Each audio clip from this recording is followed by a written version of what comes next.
In this episode of Zoomer Life, you will live longer, potentially, if you engage in physical and mental activity. And even if you don't, your quality of life will be better.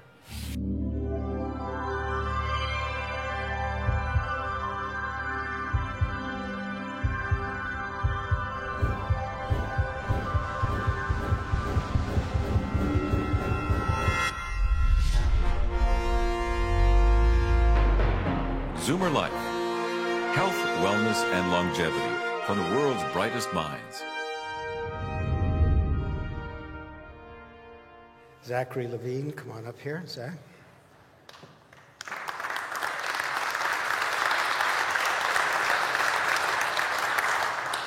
I know he looks like a baby, but if you have a look at his bio, page 16, you'll see he's got quite a CV that he's managed to be built up. But in the interest of full disclosure, I need to tell you that Zachary Levine is also my godson. Yes, his father, my great good pal, Dr. Saul Levine, was the head of psychiatry at Sick Kids, and it looked for a while as if Zachary was going to follow in his father's footsteps. So I protested. I said, holy cow, Zachary, the chances of my flipping my lid, probably very small. But the chances of my dying of something horrible, intro, gastro, whatever, are probably greater, so how about you become like a real doctor? I offered him a bribe, helped him a little with his transport issues, and here he is, the head of emergency services at a major hospital in Montreal.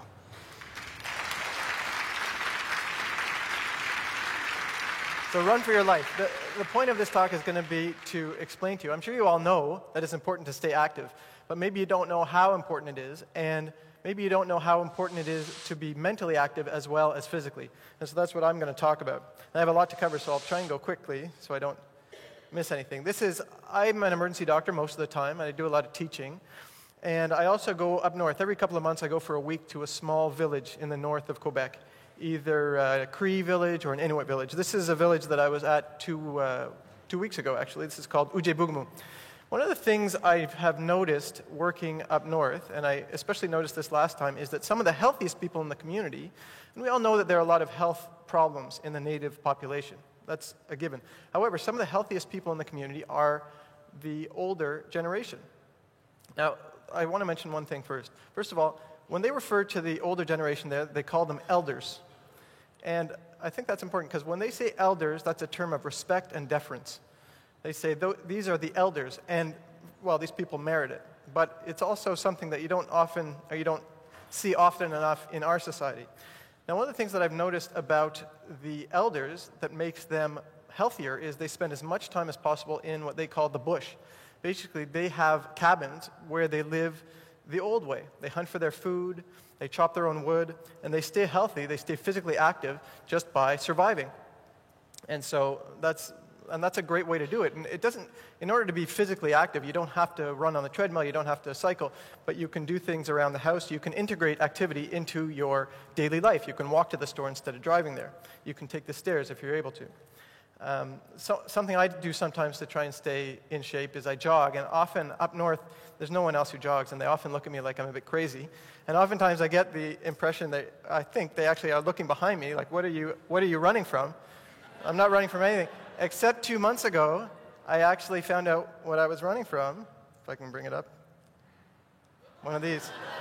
So I actually bumped into one of these during my run. I didn't bump into it, luckily. It was a few hundred yards up, and fortunately I don't think it saw me. So this is, of course, a black bear, beautiful creature. And I, of course, being the brave man that I am, I turned around and ran away as fast as I could. By far, the vast majority of people who die while they're having sex are men having sex in hotel rooms with partners who are 20 years younger than them and who are not their wives. And often they're inebriated. So that's a lot of stress on the heart, right?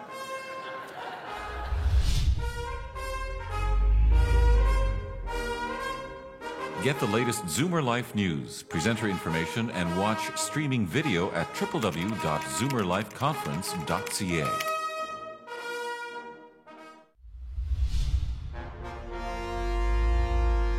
Zoomer Life. Health, wellness, and longevity from the world's brightest minds. The third thing that I do professionally is that I've been involved, luckily, with Zoomer Media over the past few years. So I call into Gold Hawk's radio show on Zoomer Radio, and I try and answer questions as best as I can. And I also write for Zoomer Magazine, but on the internet, it's difficult because there's so much out there, and really what people want is a title that will grab your attention. So this is one of the titles that I saw on the internet: the 4 miracle foods that will make you healthy and beautiful. It doesn't lend itself to an honest medical discussion. Having said that, today what I'm presenting you with is the best weapon you have to improve your chances at living longer and improve your quality of life, and that is to stay engaged and stay active physically and mentally. So what are the benefits? I'll go through them quickly. I'm sure you all know the cardiovascular benefits of physical activity. So cardiovascular, that means it decreases your blood pressure, it decreases your cholesterol, it decreases your blood sugar if you're diabetic, decreases your risk of stroke and heart attack, which are the biggest killers in the Western world. Mental health, very big benefits. So there's no medication that is more effective than being physically active to treat anxiety and depression. In addition, being physically active has been shown to decrease your risk of developing dementia, and if you do have dementia, the progression is slower.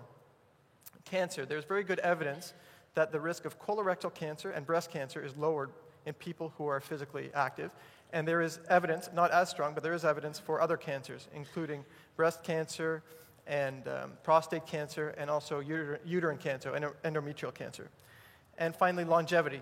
There are good studies showing that the more physically active you are, the longer your average lifespan. Now, of course, there are exceptions to this rule, and there are very healthy people who die young who are very physically active, but this is in general. And when I was doing some reading for this, I came across a good quote from Woody Allen about longevity. "I don't want to achieve immortality through my work, I want to achieve it through not dying." But even more importantly is having a good quality of life, right? If you live a long time but you're not able to enjoy the things that you love, your family, your hobbies, then it's almost not worth it. So the question is, so what kind of exercise? This person this person's getting out of the house, but they don't quite get it in terms of physical activity. You do have to move outside, but it should be your own effort. So what kind of exercise? So the Canadian and the American guidelines for physical activity recommend 150 minutes a week of moderate to vigorous physical activity. So basically, the way that scientists measure physical activity and exertion in terms of METs. So 1 MET is the amount of energy expended by you all right now. Sitting quietly, you're expending about 1 MET of energy. And moderate physical activity is 3 to 6 METs. So that would be things like brisk walking, like leisurely cycling, like swimming, but for fun, not doing laps. It also includes other things like doing some forms of gardening. Certainly raking the leaves qualifies. And then you get to vigorous physical activity, which is over 6 METs. And over 6 METs is things like jogging, things like swimming laps, things like shoveling heavy snow. If you're mild shoveling is certainly good exercise, but it's not necessarily vigorous. It's considered moderate. And you don't have to do vigorous exercise. Moderate is considered good too.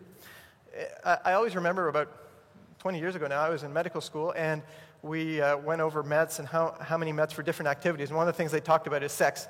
How many METs does sex qualify for? So just out of interest, sexual intercourse is about 2 to 3 METs. It is an extra MET if it's illicit. And in fact, they've actually studied who dies during sex, who are the people who pass away. And in general, by far the vast majority of people who die while they're having sex are men having sex in hotel rooms with partners who are 20 years younger than them and who are not their wives. And often they're inebriated. So that's a lot of stress on the heart, right?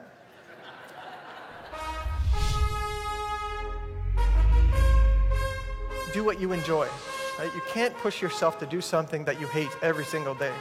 And ideally, try and find a group of people that you can do it with. and they can encourage you and you can pressure each other to do it. Once you get going, of course, as Sir Isaac Newton said, an object in motion tends to stay in motion, so it certainly builds on itself. So you feel better, you look better, and you tend to start to crave it.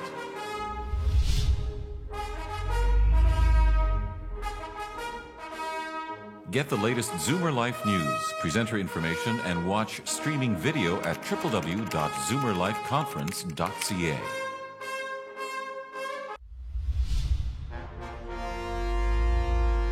Zoomer Life. Health, wellness, and longevity from the world's brightest minds. Okay, how do you get going? I don't want to pretend that it's necessarily easy, especially if you're not used to being active. And even me, I tend to put on a good 10 pounds in the winter and lose it in the summer again. It's especially hard in the winter. But there's a few things we can do. One of the things I mentioned before, which is just integrate it into your everyday life. So walk to the store, or do your own lawn mowing. Actually, moderate 3 to 6 METs, that moderate category of physical activity. If you have a lawnmower that is electric, that's considered moderate physical activity. If you have one of those push lawnmowers, then that's considered vigorous physical activity. The other things that you can do to stay active, inertia is very strong, especially when you're sitting inside and it's cold outside. So do what you can. That's one thing. I mean, if you have physical limitations, you respect those, and you can talk to your doctor before you go ahead with any kind of exercise regimen. Do what you enjoy. Right? You can't push yourself to do something that you hate every single day. And ideally, try and find a group of people that you can do it with. And they can encourage you, and you can pressure each other to do it. Once you get going, of course, as Sir Isaac Newton said, an object in motion tends to stay in motion, so it certainly builds on itself. So you feel better, you look better, and you tend to start to crave it. I wanted to mention one other thing, which is, what is the basis of this? How does exercise keep us young on a cellular level? Like, what is the basis for this? So these are DNA strands. These are your chromosomes, your genetic blueprint. At the end of every DNA strand, there is what's called a telomere. That's the red on the slide. Telomere is a little cap at the end. And what happens is when cells divide, they replicate the DNA. And every time that a cell divides and that the DNA is replicated, this telomere gets shorter, to the point where once the telomere is very short, the cell either dies or it stops to replicate. So in some sense, this is a measure of the youthfulness of a cell. The longer the telomere, the more young the cell. And what they have found is that in people who are physically active, and there is a dose response, so the more physically active you are, the better. But the most physically active people, their cells have telomeres that are as long as sedentary people 10 years younger than they are. So that's just some cellular basis for this. And I'll mention one other thing. Because sometimes people say, well, there's dangers. People die. Last month there was a marathon in Montreal, and someone passed away during it, a young person. So I saw on the internet someone wrote, when are they going to stop these needless death races? Which is a bit extreme.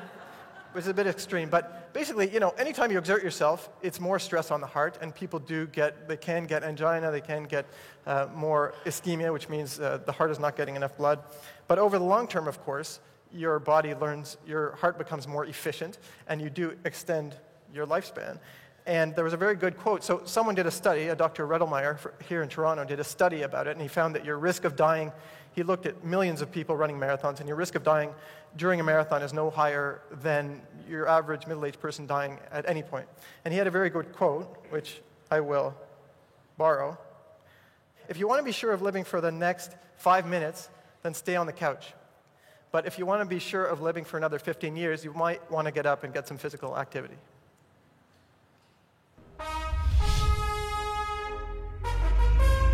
And one of the interesting things is people who are socially active have been shown not only to decrease their risk of developing dementia and progressing in dementia, but have actually been shown to have a longer lifespan than people who withdraw and are no longer socially active and socially involved.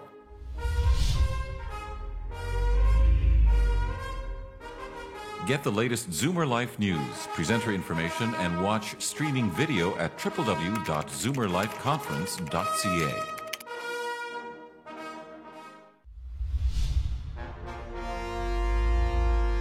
Zoomer Life. Health, wellness, and longevity from the world's brightest minds. the second half to this, and this is just as important as the physical activity part, and that is mental exercise, okay? And that doesn't necessarily mean, it can mean puzzles, it can mean games. If you look on the internet, you'll find thousands of people trying to sell you things that will improve your memory and hopefully stave off dementia. And that they may or may not be useful. But there are better ways to do it. One is, and it was talked about by Dr. Goldman, and it's been talked about by Moses as well, is staying active mentally by either continuing to work or getting involved. You don't have to continue at your same job, but if you do retire, do something that really interests you afterwards that keeps you stimulated mentally. Other ways to stay mentally active. Actually, I'll mention also that it doesn't just delay the onset and progression of dementia. There are certain mental activities that I will talk about that actually increase your longevity, so increase your odds of living longer. So, you all know Margaret Atwood. So one way to stay mentally active is to read and to write. Stay active that way. Another way, this is Dale Goldhawk, whose radio show I call into every couple of weeks and tried to answer questions. And what Dale does is he stays mentally active by taking a stand on things. He reads the newspapers, he has an opinion, he argues, he discusses things. You stay involved, you stay engaged, you don't disengage.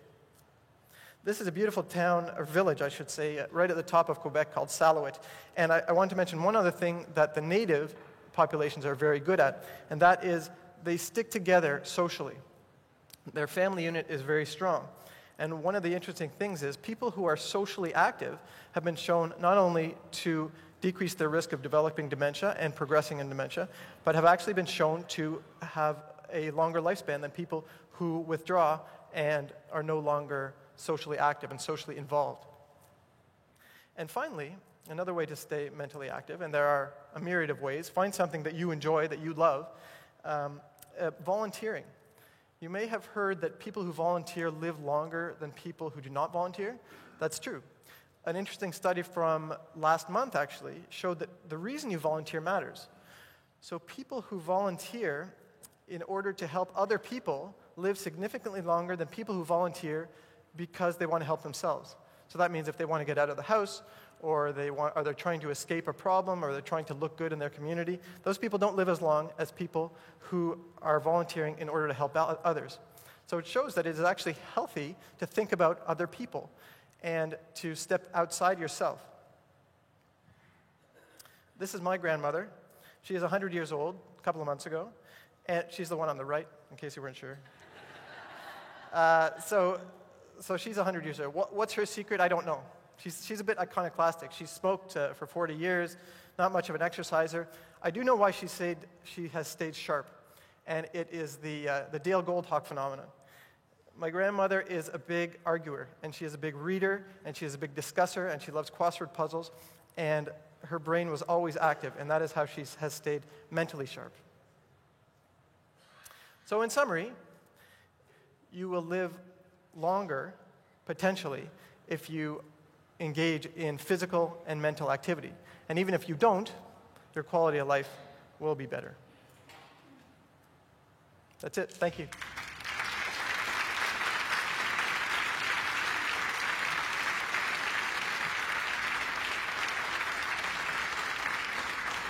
Well done. Thank you. Proud of him. What a great. Thanks very much. Great.